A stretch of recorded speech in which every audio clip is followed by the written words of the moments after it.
Bien, hermanos, entonces abrimos nuestra Biblia. Hoy vamos al último versículo del capítulo 2. Eh, Obviamente, pues como empieza con este conector, porque vamos a irnos un poquito más atrás. Eh, Vamos a un versículo atrás. Vámonos bueno, en cambio también, pero como nosotros sabemos lo que estamos hablando ya, pues vamos desde el 15. Dice, en cambio, esto es en contraposición al hombre natural. Dice el apóstol Pablo, en cambio, el que es espiritual juzga todas las cosas, pero él no es juzgado por nadie, porque este es el argumento que Pablo da, porque quien ha conocido la mente del Señor para que le instruya, más más nosotros tenemos la mente de Cristo. Y esta última porción, esta última enseñanza de esta porción del capítulo 2, pues le he llamado, así como puede ver allí, la mente de Cristo como fundamento del discernimiento espiritual. El mismo título que le he puesto pues ya nos enseña algo. La mente de Cristo es el fundamento del discernimiento espiritual. Por lo tanto, como creyentes nosotros no podemos discernir nada en el sentido dentro de la sabiduría de Dios si nosotros no tenemos la mente de Cristo o no desarrollamos la mente de Cristo. Quiere decir que en muchas iglesias hay personas discerniendo cosas, juzgando cosas, hablando cosas, aconsejando cosas, pero si la mente de Cristo no es desarrollada en las personas, en los hermanos, pues créanme que aunque sean supuestos espirituales, terminan usando sabiduría humana. Entonces por eso el discernimiento espiritual lo hacen los hombres espirituales, el creyente.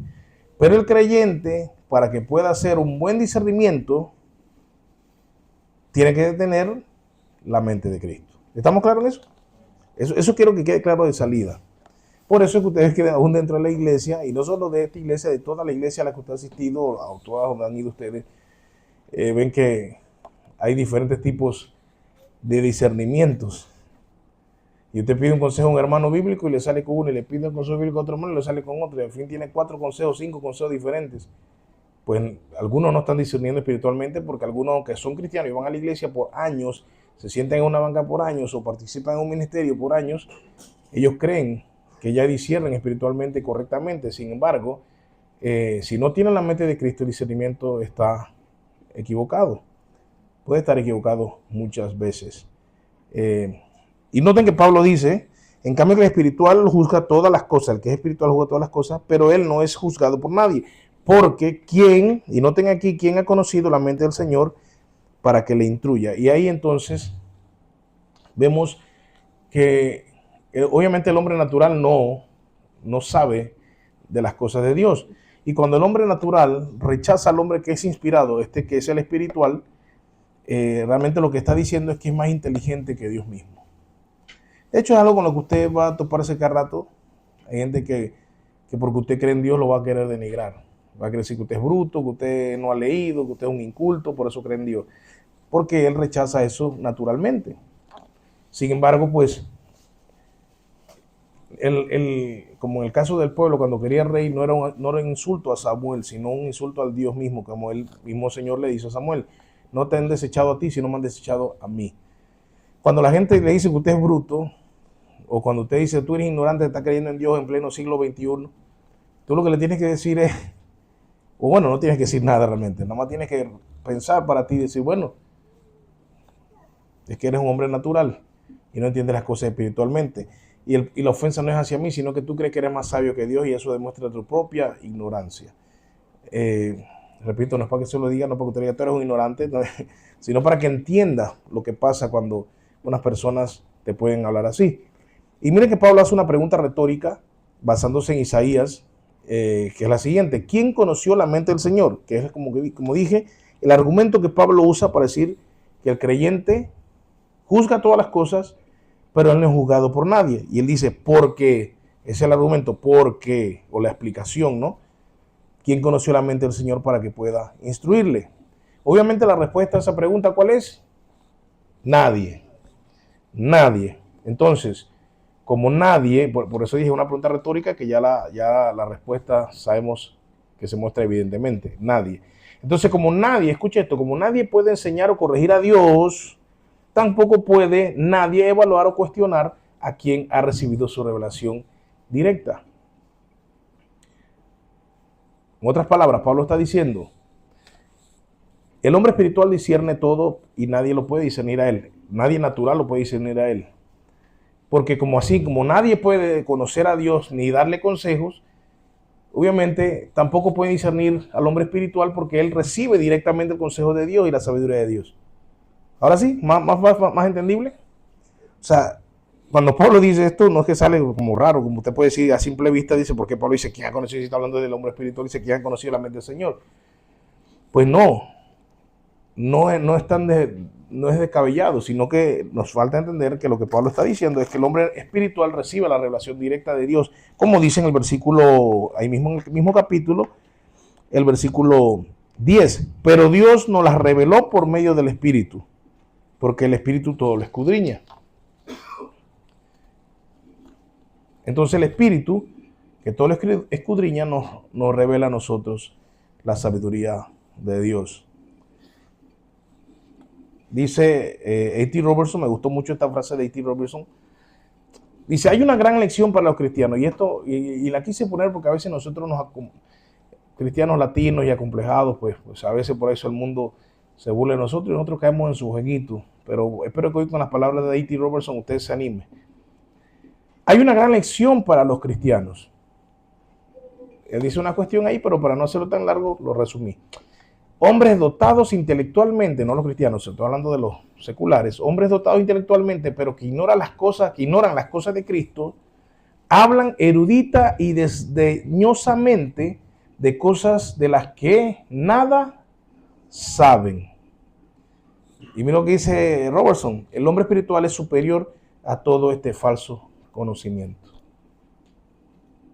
En lugar de sentirnos acomplejados o de sentirnos menospreciados, debemos sentirnos dichosos. Esa es la gran lección que dice Robertson. O sea, muchas veces nosotros nos sentimos ofendidos cuando debemos sentirnos halagados de que el mundo no entienda por qué tú vives de una manera que agrada a Cristo.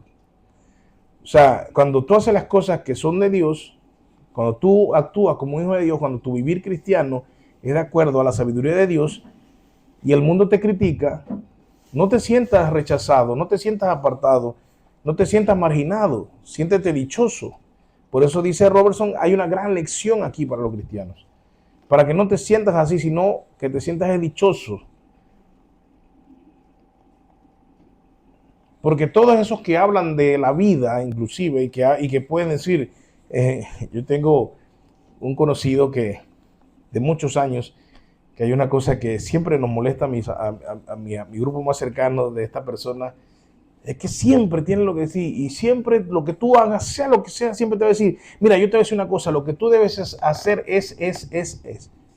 Y siempre, tú hablas hasta de un arroz con pollo y dices lo que tú debes hacer para que el arroz con pollo te quede bien, es. O sea, él cree que él tiene el conocimiento absoluto de todo y que sus consejos son los más efectivos del mundo y que él siempre te va a decir cómo es que tú debes vivir tu vida. Y tal vez muchas personas se tomen con personas con esa autoridad, porque esa persona tiene esa autoridad y ese carisma como que... Entonces tú quedas ahí. Pero lo que dice A.T. Robertson es que nadie puede cuestionar tu vida espiritual si no entiende la sabiduría de Dios. Porque por más erudito, académico, profesional, por más maestría que tenga, posgrado, todo lo que quiera tener, si no tiene la revelación directa del Espíritu Santo, pues realmente es un verdadero ignorante en el término eterno. ¿Me explico? En el sentido eterno es un completo ignorante. Y el hombre espiritual, el hombre creyente, es superior a todos. Hay un teólogo que no lo puse aquí, se llama Baines Hafner, y él decía, no lo puse porque, bueno, no quería poner tanto material, pero él decía, al final dice que ni el más filósofo secular y doctor en cualquier tema del mundo puede ser superior a un creyente que entiende la sabiduría de Dios. por menos estudio que tenga, si entiende la sabiduría de Dios, es un erudito eterno. Vamos a ponerle, es un erudito de la eternidad. ¿Se acuerdan el pasaje que vimos de Jesús con los discípulos hace unas semanas atrás? Que Jesús dice que cualquier escriba que haya escuchado las parábolas de Jesús y si la entienda. Y se acuerdan que yo hablé que eran pescadores y Jesús los pone al rango de escriba. Y le dice, ustedes escucharon este minicurso de las parábolas, ¿lo entendieron? Y ellos respondieron, sí. Entonces ustedes ahora son escribas, imagínate. Y los escribas eran los maestros de la ley. Y Jesús en un cursito, pero con mucho poder y sustancia, claro, no un cursito en el sentido que no hay profundidad, no, de verdad revelando los misterios del reino y revelándoselo a ellos cuando había una multitud que no entendía y decía, no entendemos, y los mismos discípulos decían, no entendemos, y él acá parte les explica por gracia, y luego entonces ellos pueden responder, sí entendemos. Entonces Jesús los eleva al rango de escriba.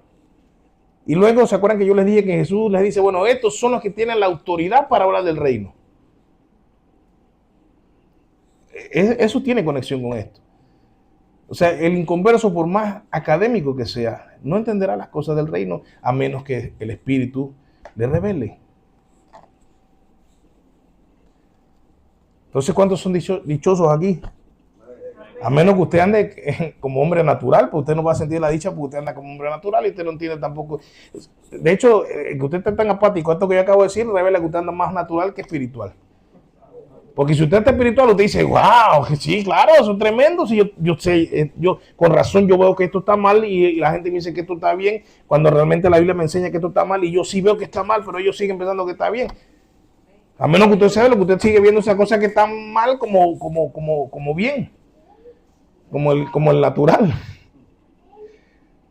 Voy a hacer una oración aquí en medio. Señor, dame una iglesia espiritual. Ya el Señor me está respondiendo con el cacho, ¿eh? Oh. Ahora, la mente de Cristo, dice Pablo. Algo interesante que Pablo, cuando cita a Isaías, Pablo cita a Isaías 40:13, algo muy bonito es que alguien que lea Isaías 40:13, por favor. Y Sasso, búscame allí la palabra que usa Isaías. Vamos a leer Isaías y quiero que busquen allí algo ahorita. ¿Quién guió al Espíritu del Señor o como consejero suyo le enseñó? ¿Vieron qué palabra usó? Ok, Pablo está citando a Isaías para usar su pregunta retórica, pero dice, ¿quién ha conocido la mente del Señor? Léelo, hermano Jan. ¿Quién guió al Espíritu del Señor? Se dan cuenta que hay un cambio de mente por espíritu. ¿Qué palabra aparece allí, hermano Sasso? Ruach. Que es la palabra para espíritu, para viento, también. Que en el griego es neuma. Entonces, ahora vuelve a 1 Corintios y dime qué palabra usa Pablo en mente.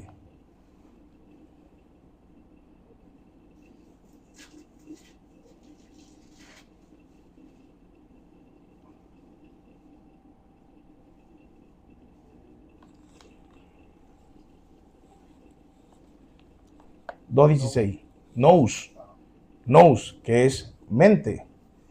Ahora, eso es un cambio tremendo. Hay dos cambios realmente, porque en el Señor allá, muchas veces lo traducen como Yahvé o como Jehová. Pero Pablo acá está hablando de qué Señor. ¿Quién conoció la mente del Señor? ¿De quién está hablando? De Cristo. Por eso dice, pues ustedes tienen la mente de Cristo. ¿Quién conoció la mente del Señor? Ustedes tienen la mente de Cristo. ¿Quién es ese Señor? Cristo. O sea que hay dos cosas muy bonitas. Uno, que Pablo cita a Isaías, pero el Señor, ese título divino, el Adonai, Yahvé, Jehová, Yahweh, Pablo le dice que ahora acá es Cristo. Pero no solamente dice eso, sino que dice, cambia la palabra espíritu por mente. Y esto podemos verlo sin llevarlo a ninguna alegoría, porque si en Isaías está espíritu, el ruach, es porque el espíritu impacta la mente. Ahora el espíritu comunica a nuestro espíritu, como dice Pablo, el mismo Pablo a los romanos, su espíritu da testimonio a nuestro espíritu. Y eso produce una mente transformada. ¿Estamos? Entonces la mente de Cristo, gracias a Jan y gracias a hermano Sasso, La mente de Cristo entonces no significa, escucha, que tú tengas la mente de Cristo y pensando en el Espíritu de Cristo, el Espíritu Santo, ¿estamos? Entonces no significa omnisciencia. ¿Me explico? La mente de Cristo no significa omnisciencia. Tampoco significa recibir revelaciones continuas. Hay personas que porque tienen la mente de Cristo pueden hablar por ahí, inventarse doctrina y andando enseñando locuras. Tener la mente de Cristo, hermanos, y que no pueda ser jugado por nadie. Recuerden, yo le expliqué ya eso, ya lo pasamos, está en el video anterior, para los que están viendo este video está en el video anterior. Pero tampoco significa que nuestros pensamientos que salen de la mente de Cristo sean infalibles, porque no es en ese sentido que el texto está hablándonos. O sea que no se trata que sea omnisciencia, no se trata de revelaciones continuas y tampoco se trata de que nuestros pensamientos sean infalibles. Vamos a ver ahorita a qué se refiere realmente la mente de Cristo. Aunque aquí hay una, pero ahorita les voy a definir un poquito mejor todo lo que abarca. De hecho, abarca muchas cosas, pero he resumido para ustedes algo que puedan aplicar fácilmente. Esas tres cosas entonces no son el significado de la mente de Cristo. Como les puse abajo, significa, tener la mente de Cristo, significa que por medio del Espíritu participamos de la manera de pensar de Cristo, pero en su omnisciencia, en su divinidad ya al lado de la diestra del Padre, no, revelada en el Evangelio. Ahí está la clave. La mente de Cristo, tener la mente de Cristo significa que por medio del Espíritu Santo participamos de la manera de pensar de Cristo revelada en el Evangelio. Y una muestra de eso es cuando Pablo escribe a los Filipenses, que haya ustedes el mismo pensar o la misma mente que hubo en Cristo Jesús. ¿Y qué va a hablar luego Pablo? ¿Por qué dice que haya en ustedes lo mismo que hubo en la mente de Jesús? ¿Y qué es? Siendo humilde. O sea, que haya ustedes humildad. Si tienes la mente de Cristo, te lleva a algo básico. ¿Qué es lo primero? Humildad. ¿Ven cómo la humildad? Si nosotros decimos, bueno, de la mente de Cristo, ¿qué quieres? Nadie escogería humildad. Queremos saberlo todo, diríamos, haríamos una apuesta aquí. ¿Qué quisieras saber o qué quisieras tener de la mente de Cristo en su ser? Tú dirías, bueno, yo quiero saberlo todo. Tal vez otro diría, bueno, yo sí quiero transformar las piedras en pan porque tengo hambre y estamos en la pelada.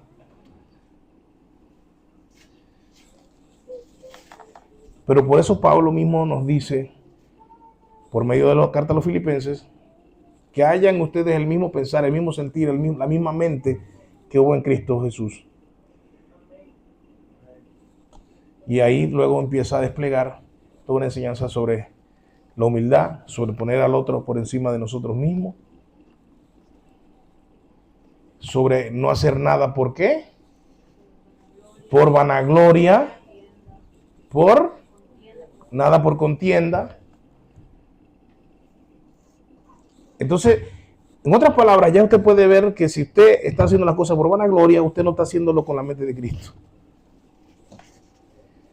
Yo puedo terminar aquí ya hay una tremenda enseñanza y aquí los quiero ver a todos arrodillados llorando ya.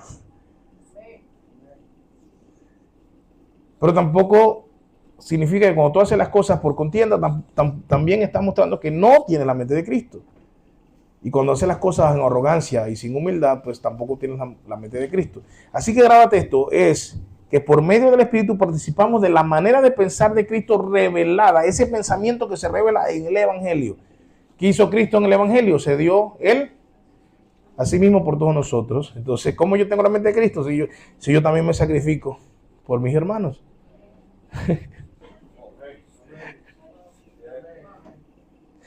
Ya usted tiene una respuesta más cuando le dicen, digo, esta respuesta es un poco pesada para la gente que no entiende porque no tienen la mente de Cristo, pero si un creyente, usted le dice, o un creyente nuevo le dice, hermano fulano, ¿qué es ser cristiano? Porque yo quisiera saber qué significa ser cristiano. Tú le dices, bueno, tener la mente de Cristo. ¿Sabes qué? Lo primero que te puedo decir es, ser cristiano es poner a los demás por encima de ti mismo.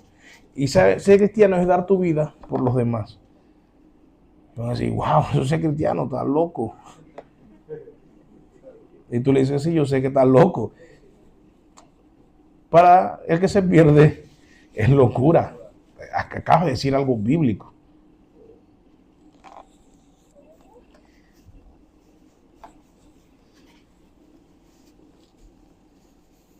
Entonces, el hombre espiritual el creyente no valora las cosas desde el punto de vista del mundo.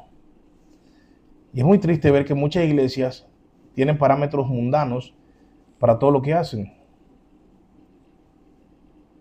Pero el hombre espiritual, el creyente, repito, no valora las cosas desde el punto de vista del mundo. Tiene una nueva cosmovisión. Ya yo les he hablado que cosmovisión es la manera de ver la vida. ¿Me explico? Como cosmo, mundo, visión del mundo, manera de ver la vida. Cosmovisión. Tiene una nueva, o sea, no nació con ella, claro. No nació con ella. Aún los que nacen en el cristianismo, los niños que están aquí que han nacido en el cristianismo, no tienen esa cosmovisión. Ellos, de hecho, les mandé a los del grupo de caballeros un libro que trata sobre eso, ¿verdad? Que ya empezaron a leerlo, hoy empezaron a mandar su feedback, tremendo eso. Pero tiene que ver con eso, que no porque el niño nació en un hogar cristiano es cristiano. Tiene que desarrollar su cosmovisión cristiana y obviamente tiene que aceptar a Jesucristo por la fe también. Entonces, el hombre espiritual, el que tiene la mente de Cristo, ve las cosas a la luz de la revelación de Dios en Cristo. Ve las cosas a la luz de la revelación de Dios en Cristo. ¿Cómo así? Bueno, ahí abajo les puse una guía. Comienza a valorar qué cosas. Vamos a ver qué comienza a valorar el hombre espiritual que discierne con la mente de Cristo. ¿Qué comienza a valorar? Uno, la gloria de Dios sobre el ego, sobre el yo. Comienza a valorar la gloria de Dios sobre el yo, sobre el ego. Ya no es que yo quiero cantar porque canto más bonito, sino que si hay un hermano que lo hace mejor para la gloria de Dios, que lo haga el hermano. Si el hermano ministra mejor para la gloria de Dios en la alabanza, que lo haga él. Si el otro toca mejor la batería, o sea, ya no es el ego, ya no lo hago porque me gusta, lo hago porque lo puedo hacer bien para la gloria de Dios, o dejo de hacerlo porque hay otro que lo puede hacer mejor que yo para la gloria de Dios y puede bendecir más vidas. Pero ya no soy yo, no pienso en mí, sino pienso en la gloria de Dios. El servicio lo valora sobre el poder. Hermanos, Cristo mismo nos enseñó, yo vine aquí a servir, no a ser servido. Pero ¿cuántos líderes en las iglesias hay que quieren ser servidos y no servir? Yo mandé una imagen también al grupo de la iglesia, de las características de un líder, la diferencia de un líder y alguien que quiere figurar. El mundo está lleno de figuradores, hermanos, pero muy pocos líderes hay. Porque líder, y eso ya yo lo he hablado aquí también, de hecho hasta personalmente con algunos, porque el líder valora el servicio sobre el poder. El líder prefiere hacer y no mandar. Claro, repito, tenemos sabiduría humana, el líder manda. Sabiduría de Dios, el líder sirve, hace.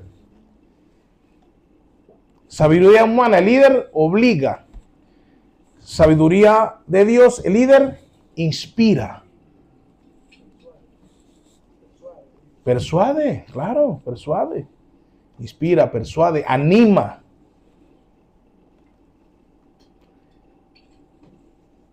Sabiduría humana, el líder critica para destruir, obviamente. Sabiduría de Dios, el líder alienta, exhorta, fortalece. El que tiene la mente de Cristo, vemos cómo inclusive estas cosas empiezan a cambiar de cómo se hace en el mundo. Y eso que gracias a Yoko Kenji, yo puedo loco por ahí, estas cosas se están haciendo allá en el mundo, imagínense. Lo triste es cuando el mundo está robando estos principios que salen de la sabiduría de Dios y entonces la iglesia está trayendo lo que sale de la sabiduría humana. ¿Me está entendiendo? Hay montones de personas que ya están usando estos parámetros que están aquí en la Biblia y están mejorando su liderazgo en el mundo. Pero hay montones de líderes cristianos que están tomando patrones mundanos. Esa es la más grande vergüenza y eso nos indica que están cada día más lejos de la mente de Cristo. La humildad sobre el orgullo.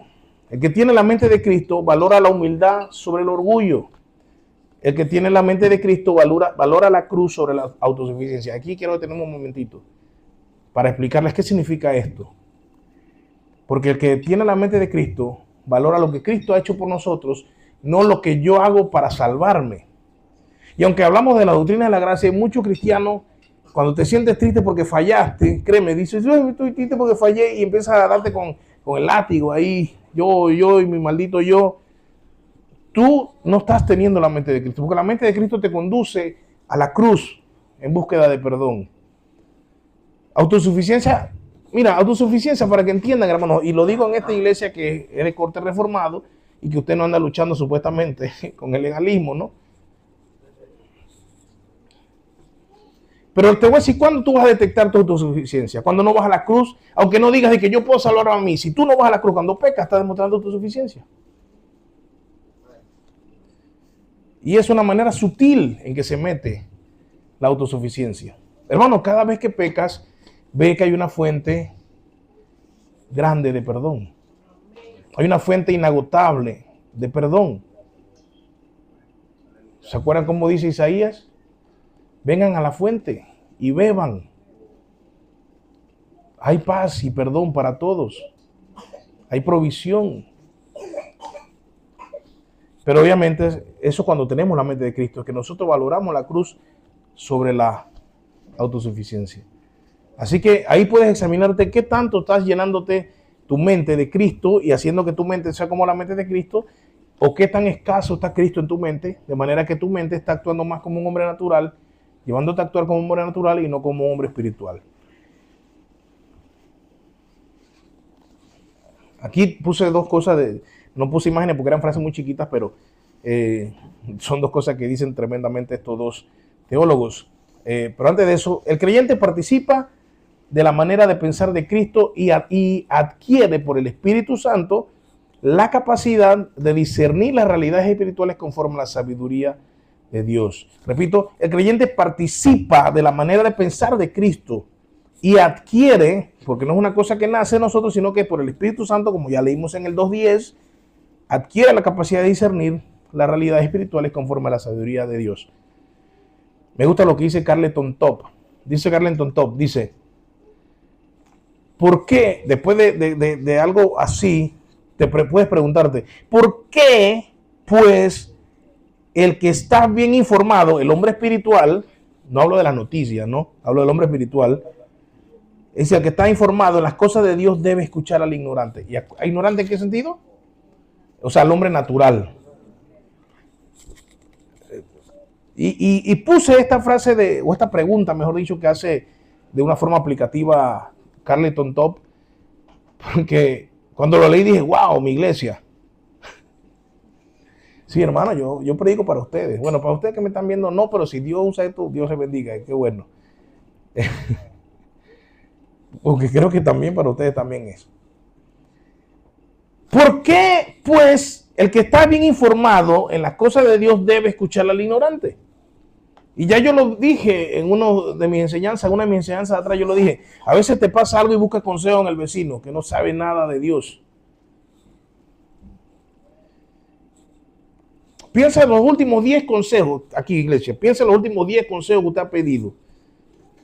Piensa en esos últimos 10 consejos, ¿cuántos han sido a un hermano que tiene la mente de Cristo? No te estoy diciendo a cualquier hermano, al hermano que tiene la mente de Cristo. Si lo pediste a uno que no tiene la mente de Cristo, aunque sea, ocupa un asiento en iglesia, sigue siendo un consejo que te lo dio su mente natural. Piensen, los últimos 10 consejos, hagan un ejercicio rapidito. De esos últimos 10 consejos, ¿cuántos fueron pedidos al ignorante en el sentido del hombre natural? Quiero que sepan que aquí no me han pedido consejos mucho hace rato y 10 consejos no llegan a cada uno acumulado que me han pedido. Así que piensen, si han pedido consejos, ¿a quién se lo han pedido? Ya, para ayudarles, ¿no? Para ayudarles en su cuenta. ¿Sabe por qué nos gusta escuchar al ignorante? Porque nos debe dar vergüenza que escuchamos al ignorante, al hombre natural. ¿Sabe por qué? Porque tememos la confrontación. Porque el ignorante no va a decir, no, mira, yo no lo veo tan mal. ¿Habla papá o no habla papá? Te entiendo. El natural, el ignorante te va a decir, te entiendo. Oye, y tu pastor te regaña por eso. Ya, hermano, Estoy diciendo, ¿ve? La mente de Cristo como fundamento del discernimiento espiritual. Yo les estoy hablando con la mente de Cristo. Yo no veo tan grave eso.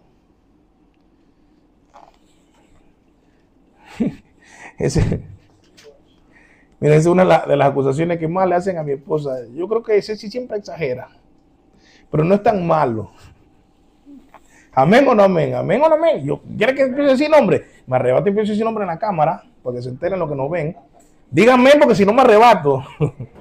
Eso, ya se salvaron todos, son vivos, no, no tienen la mente de Cristo, sino la mente viveza del mundo. Oye, son bromas acá, no te vayan a decir, yo soy pastorcito, el tema de su congregación. Yo los quiero mucho, los amo, vamos. Así que, pero tengo que reprenderlos para que crezcan. Pero eso es importante que usted entienda, hermano. ¿Por qué escuchas al ignorante aún? Porque luego hablaremos del cristiano carnal. Es el que está a lo tuyo, pero todavía vive según el hombre natural. Ya lo hablaremos ahorita en el capítulo 3, cuando entremos la otra semana. O sea que dentro de nosotros sí hay ignorantes espirituales. Por eso le pedimos consejo, escuchamos esas voces. ¿Por qué? Porque no nos confrontan, porque nos dan, ¿cómo fue antes que visite Santi?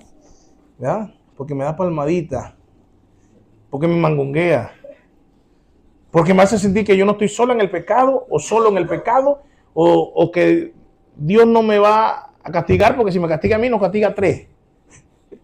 Hay gente que es así, está como que bueno, somos 3 que nos vamos a la vuelta. Piensa en esto, hermano. Si estás bien informado por en las cosas de Dios, ¿por qué escuchar al ignorante? Y gracias a Dios esto no lo escribí yo, lo escribió Karen Tuctó. Pues yo nada más lo vi y dije, tu Señor, esto me lo mostraste por algo, pum, allá va, pegado ahí en el PowerPoint. Pero más allá de eso, que claro que esto está muy bien eso que dice, me encantó lo que dijo David Brown. Y David Brown dice lo siguiente, mira lo que dice, tener la mente de Cristo es tener una mente cruciforme. Wow, hermano, esto sí me impactó. Tener la mente de Cristo es tener una mente cruciforme. No le puse toda la explicación que pone Brown, pero ya te dice la palabra cruciforme, te dice algo, una mente en forma de cruz. En otras palabras, una mente sacrificial. Una mente humilde que se da en sacrificio, una persona que se da en sacrificio por sus hermanos, una persona que todo lo actúa desde la humildad, no desde el orgullo, que actúa desde la obediencia a Cristo y no desde la desobediencia, porque Cristo fue a la cruz obedientemente. Así, la mente de Cristo, ¿cómo vive una vida? Obediente a Dios. Cristo fue obediente, dice así mismo Filipenses, fue obediente y fue obediente hasta la muerte. ¿Y la muerte de qué? De cruz. Así mismo nosotros tenemos que ser obedientes. Solo que no somos obedientes hasta la muerte de cruz, sino que somos obedientes porque hubo una muerte en una cruz en favor tuyo y en favor mío. Entonces, tener la mente de Cristo es tener una mente cruciforme, una mente que la cruz de Cristo, obviamente la cruz, lo que implica la cruz de Cristo, es lo que rige tu vida. ¿Se entiende, hermano? ¿Se entiende? La cruz, todo lo que implica la cruz, rige tu vida.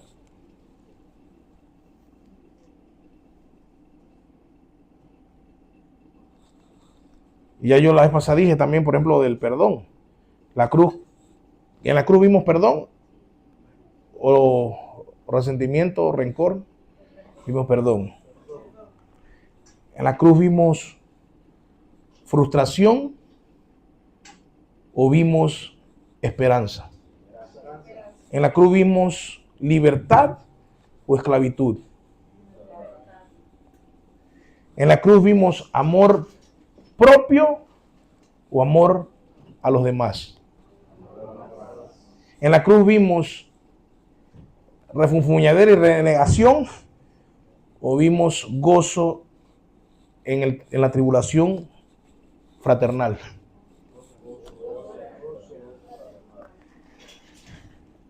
Y podemos seguir. Sigue tú el ejercicio de manera personal. Todo lo que puede implicar una mente cruciforme.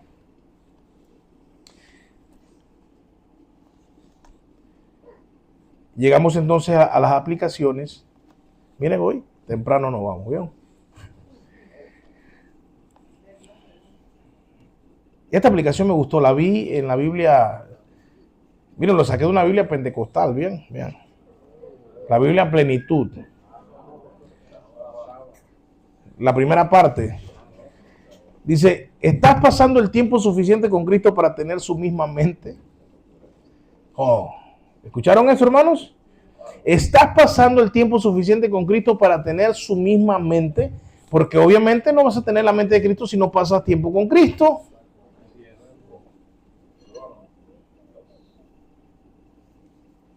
Y pasar tiempo suficiente con Cristo significa con las palabras de Cristo, pero también en la comunión con Cristo. ¿Por medio de qué? De la oración. Y participar de la obediencia de Cristo como nuestro hermano, ¿dónde? En la congregación. O sea, entiende, tú pasas tiempo suficiente con Cristo por medio de congregarte, por medio de orar y por medio de la lectura de la palabra. Son tres formas en que tú estás en comunión con Cristo. Continúo, Dios te ha dado discernimiento espiritual, pero muchas veces vives sin ejercitarlo. Toma decisiones sin consultar, sirves mecánicamente y deja que el mundo piense por ti. No nos llamemos engaño. Aquí podemos hacerme culpa de esto muchos. Dios nos ha dado discernimiento espiritual. ¿Por qué tomar decisiones sin consultar las Escrituras?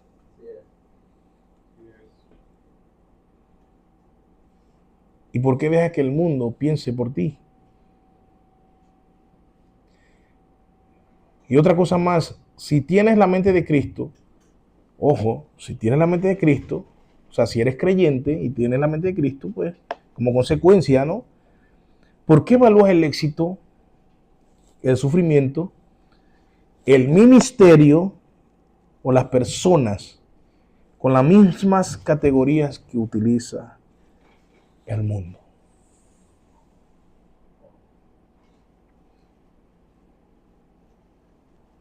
¿Vieron al final? Las categorías que utiliza el mundo, eso es contrario a la mente de Cristo. Si tienes, exacto, es el hombre natural. Si tienes la mente de Cristo, ¿por qué evalúas el éxito? Mira, tal vez no tengas muchas cosas, pero el éxito del hombre espiritual no está en acumular posesiones, no está en tener mucho dinero, sino en salvar su alma. Pero tú no estás conforme con eso. Porque aunque sabes que eres salvo, estás afligido porque no tienes un montón de cosas. ¿Cierto?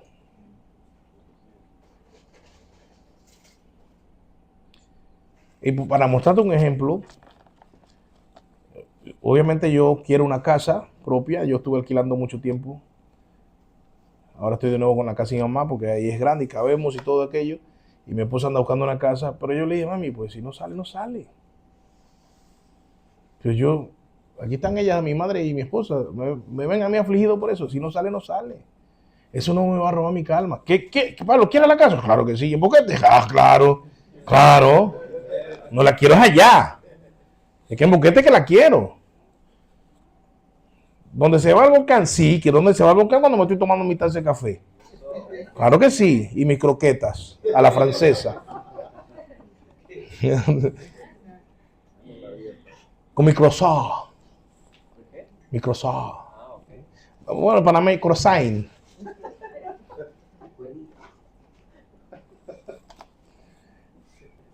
Y aquí están estas dos mujeres de testigos. Yo que le digo, bueno, si no sale, no sale. Yo me adapto, no me voy a afligir por eso.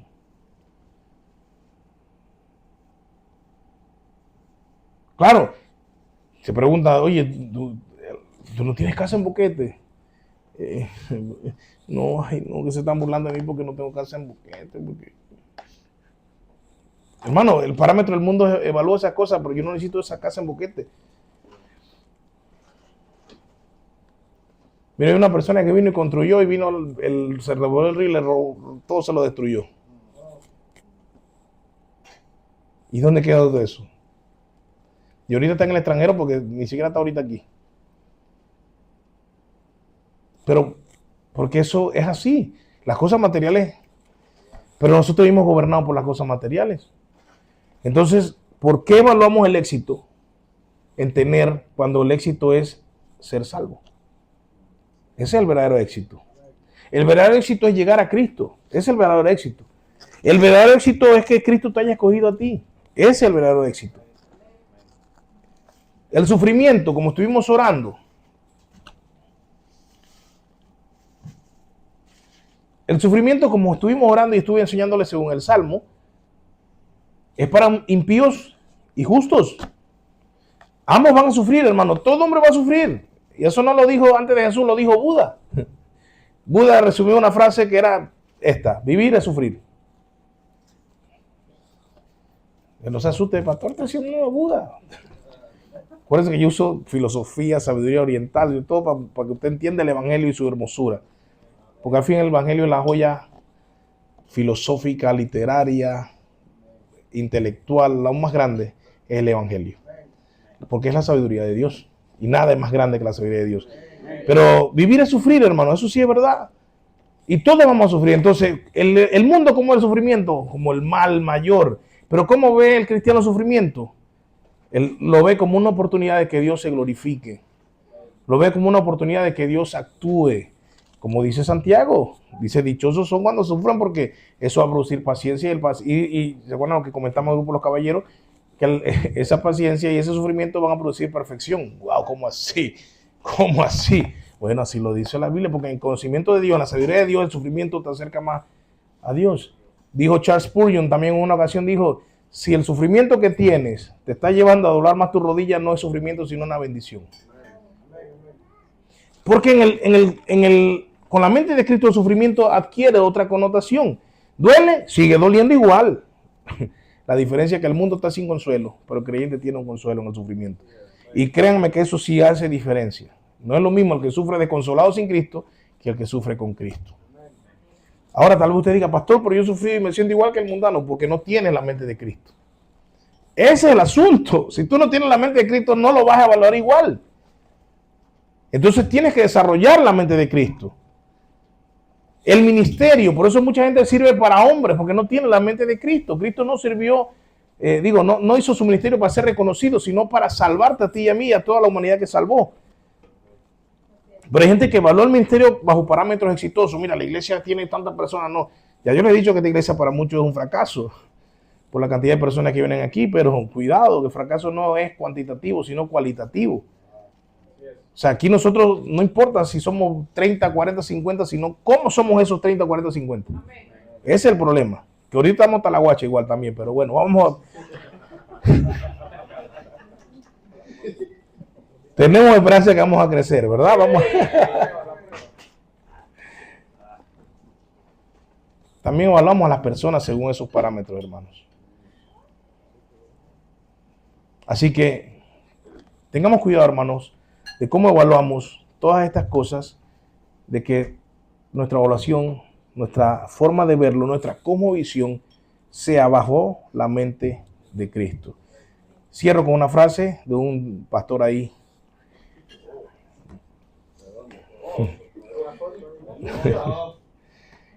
Hermano, cierro con esto.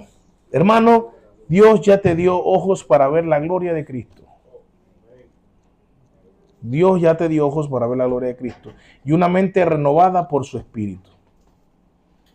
Por lo tanto, deja de pensar, valorar y vivir y aprende a ver todas las cosas con la mente de Cristo. Ya todo lo que te expliqué se resume en esta frase. Deja de ver, Dios te dio ojos para ver su gloria, para ver la gloria de Cristo y una mente renovada por su Espíritu. Por lo tanto, deja de pensar, valorar y vivir. Deja de pensar, valorar y vivir como el mundo. Y aprende a ver todas las cosas con la mente de Cristo.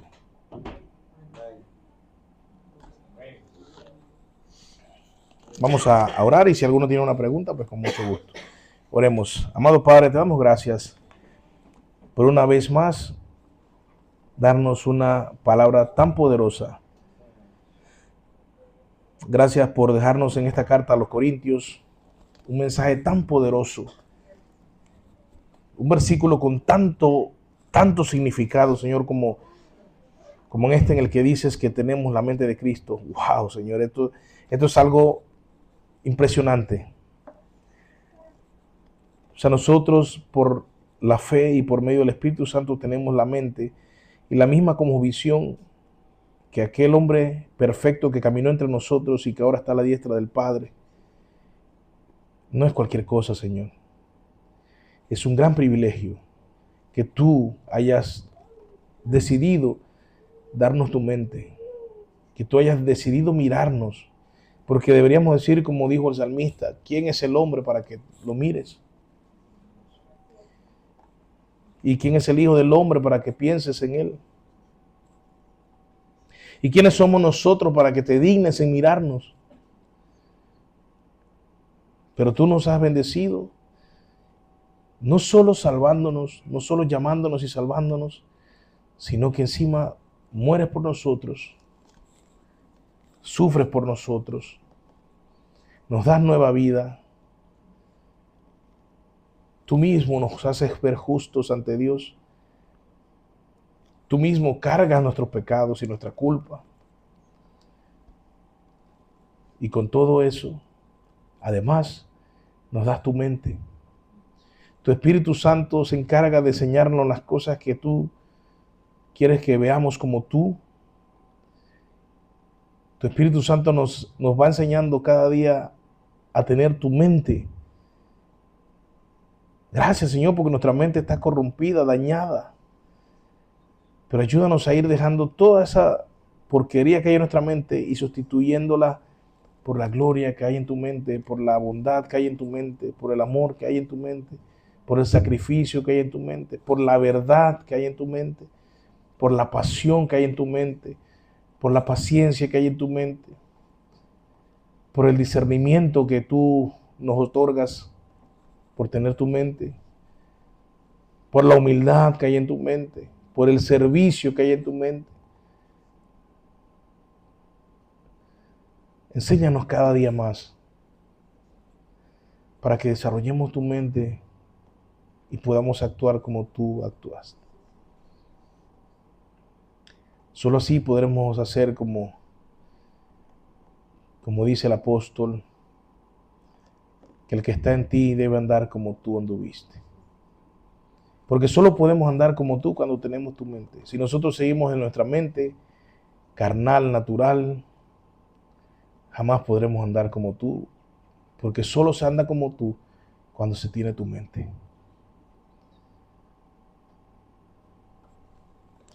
Por eso el canto dice que dame la misma mente que hubo en Cristo.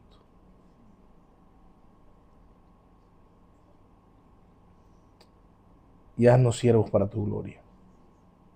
Te lo pedimos, Jesús, por tus méritos, por tu sacrificio, por tu bendición y la entrada que nos das al Padre en un mismo espíritu. Y te agradecemos. Amén.